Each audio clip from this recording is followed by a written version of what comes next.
Short notes වැදගත්ද? හදාගන්නේ කොහොමද? ඇත්තට මේ ක්‍රමය හොඳයිද? Hi guys, සුබ දවසක්. ඉතින් ඔන්න අදත් ඔයාලව මගේ channel එකට welcome to my channel කියලා පිළිගන්නවා. ඉතින් ඔන්න අදත් එකතු වෙලා ඉන්නේ නෞෂධී vlogs online එක. අපි බලමු අද වීඩියෝ එක මොකක්ද කියලා. ඉතින් ඔයාලා දැනටමත් දන්නවා ඇති අද වීඩියෝ එක මොකක්ද කියලා. ඉතින් වීඩියෝ එකට යන්න කලින් මතක් කරනවා අපේ channel එක තාමත් ඔයා subscribe කරලා නැත්නම් අනිවාර්යයෙන්ම subscribe කරලා පහළ තියෙන bell icon එකත් click කරලා තියාගන්න. ඒ වගේම තමයි like එකකුත් දාලා comment එකකුත් දාන්න අමතක කරන්න එපා. යාළුවන්ටත් බලන්න අනිවාර්යයෙන්ම share කරන්න. ඉතින් වැඩි කතාවක් නැතුව අපි බලමු වීඩියෝ එක.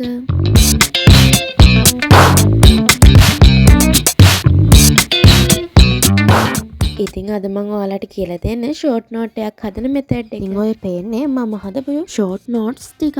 ඉතින් මම A level කරන කෙනෙක් නිසා මගේ සබ්ජෙක්ට් තුනට අදාළ ෂෝට් නෝට්ස් හදාගෙන තමයි මම පාඩම් වැඩ කරන්නේ.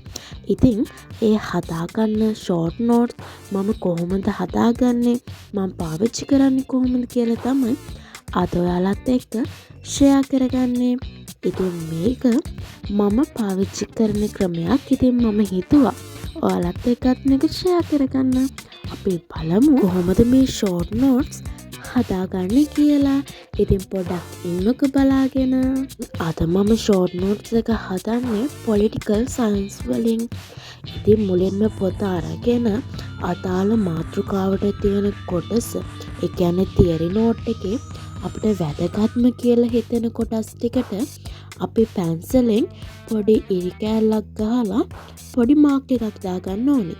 ඒක තමයි මෙතනදි කරන පළවෙනිම ස්ටෙප් එක. ඒ වගේම වැදගත්ම ස්ටෙප් එක. හොඳට නෝට් එක කියවලා ඔන්න ඔය විදිහට අපි ඉරි ගහ ගන්න ඕනේ.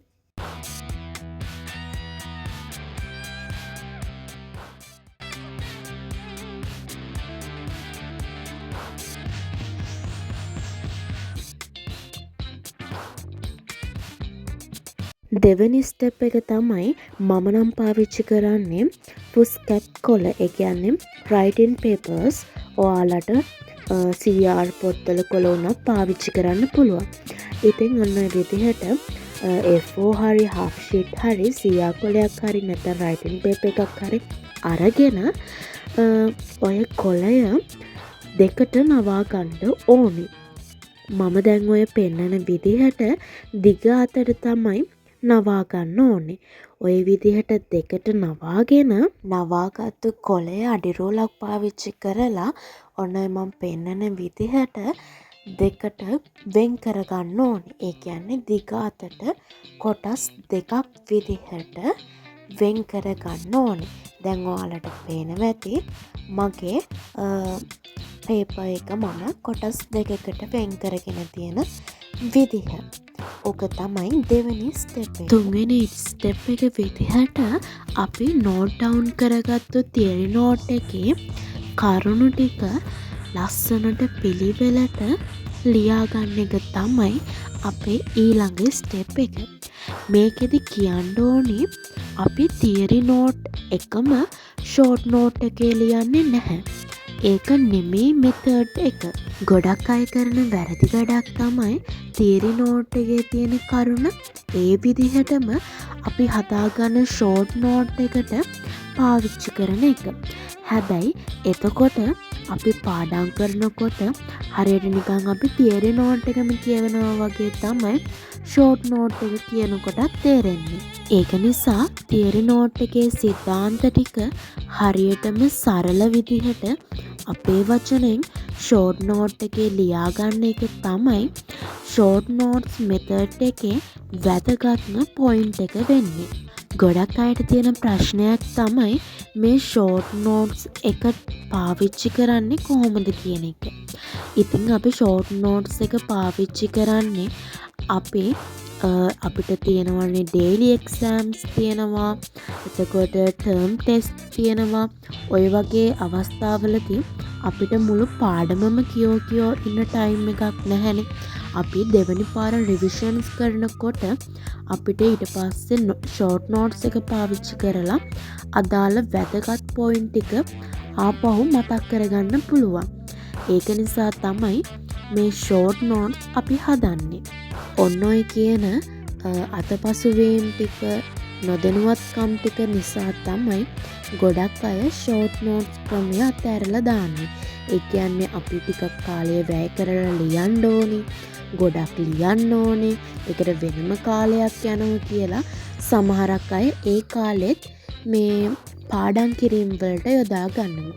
හැබැයි මම හිතනවා අපි පාඩම් කරනවට අමතරව එදිනදා ඒ නෝට්ස්, තියරි නෝට්ස් අපි පැට්‍රිස් කරන්න ඕනේ කියලා. ඉතින් ඒක පැට්‍රිස් කරන්න හොඳම මෙතඩ් එකක් විදිහට මම රෙකමන්ඩ් කරනවා මේ ෂෝට් නෝට් මෙතඩ් එක. අපිට පොඩි කාලයක් වැය වුණාට ඒකෙන් අපිට එක්සෑම්ස් ලං වෙනකොට ලබා ගන්න පුළුවන් ප්‍රයෝජන ගොඩක් තියෙනවා. දැන් අපිට උදාහරණයක් විදිහට ගත්තොත් අපේ ක්ලාසස් වල ඩේලි එක්සෑම්ස් තියෙනවා. එහෙම නැත්නම් මාසෙකට එකපාරක් තියෙන එක්සෑම්, එහෙම නැත්නම් ටර්ම් ටෙස්ට් එක ළඟ වුණාම දෙන එක්සෑම්, පෙරහුරු ප්‍රශ්න පත්‍ර අපිට දෙනවා අපි නොහිතන වෙලාවල් වලට. ඉතින් ඒ වෙලාවල් වලට අපිට පාඩමේ තියෙන පොයින්ට්ස් ටික මතක් කරගන්න, මොනවාද මේ පාඩමේ අන්තර්ගතය කියලා සාරාංශ කරගන්න අපිට මේ ෂෝට් නෝට්ස් පාවිච්චි කරන්න පුළුවන්. අන්න එතකොට තමයි මේ ෂෝට් නෝට්ස් එකක තියෙන ප්‍රයෝජනය හරියටම වැටහෙන්නේ. ෂෝට් නෝට්ස් එකක් ක්‍රියේටිව් විදිහට හදාගත්තාම අපිට පාවිච්චි කරනකොට මයින්ඩ් එක රිලැක්ස් වෙන්න උනත් මේක බලපානවා. ඉතින් ඔයාලට ෂෝට් නෝට්ස් එකක් ක්‍රියේටිව් විදිහට හදාගන්න පුළුවන්. විවිධ කලර් පෙන්ස් පාවිච්චි කරලා, එතකොට විවිධ හැඩතල රූප වගේ පාවිච්චි කරලා, ඔයාලගේ මනසේ ඒ කරුණ ඇඳිලා තියෙන විදිය චිත්‍ර රූප වලින් පාවිච්චි කරලා උනත්, විවිධ ස්ටිකි නෝටිස් වගේ පාවිච්චි කරලා වගේ දේවල් කරලා ගොඩක් ලස්සනට ක්‍රියේටිව් විදිහට ෂෝට් නෝට් එකක් හදාගන්න පුළුවන්.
ඊට පස්සේ අන්තිම ස්ටෙප් එක විදිහට ස්ටෙප්ලර් එක පාවිච්චි කරලා අපි ලියාගත්තු එහෙම නැත්නම් අපි හදාගත්තු ෂෝට් නෝට්ස් එක ඒ කියන්නේ අමුණ ගන්න එක තමයි අන්තිම ස්ටෙප් එක. ඉතින් ඔයාලට පේනවා ඇති අද මම ඔයාලත් එක්ක ෂෙයා කරගත්තපු ෂෝට් නෝට් එක. අද මම පොලිටිකල් සයන්ස් එකක් තමයි ෂෝට් නෝට් කරේ. ඉතින් ඔයාලට පේනවා ඇති මට තනි පිටක් ගිහිල්ලා තියෙනවා. ඉතින් ඒක කොටස් දෙකක් නිසා අර අපිට කොය හරි අරන් යන්න පහසුවෙන් අරන් යන්න පුළුවන් විදිහට හදාගන්න පුළුවන් වුණා. ඉතින් ඔයාලත් අනිවාර්යෙන්ම මේ විදිහ ෂෝට් නෝට් එකක් හදලා බලන්න. ඉතින් ඔයාලටත් මේ මෙතඩ් එක සෙට් වෙනවද කියලා අනිවාර්යෙන්ම කමෙන්ට් එකක් දාන්න යන්න අමතක කරන්න එපා. ඉතින් ඔයාලගේ යාළුවොත් ඇති ඉගෙන ගන්න. ඉතින් ඒ යාළුවොන්ටත් බලන්න අලුත් මෙතඩ් එකක් අලුත් ස්ටඩි පැක් එකක් ෂෙයා කරගන්න ඔයාලටත් දැම්ම පුළුවන් අපේ මේ වීඩියෝ එක ඔයාගේ යාළුවන්ට ඔයාලගේ මොටිවේෂන් ගෲප්ස් වලට ෂෙයා කරන්න. ඉතින් අනිවාර්යෙන්ම වීඩියෝ එකෙන් ඔයාලා දෙයක් ගත්තා නම් ලයික් එකක් දාන්න යන්න අමතක කරන්න එපා. ඉතින් ගිහින් එන්නම් තවත් අලුත් ලස්සන වීඩියෝ එකකින් ඉක්මනටම ඔයාලව හම්බෙන්නම්.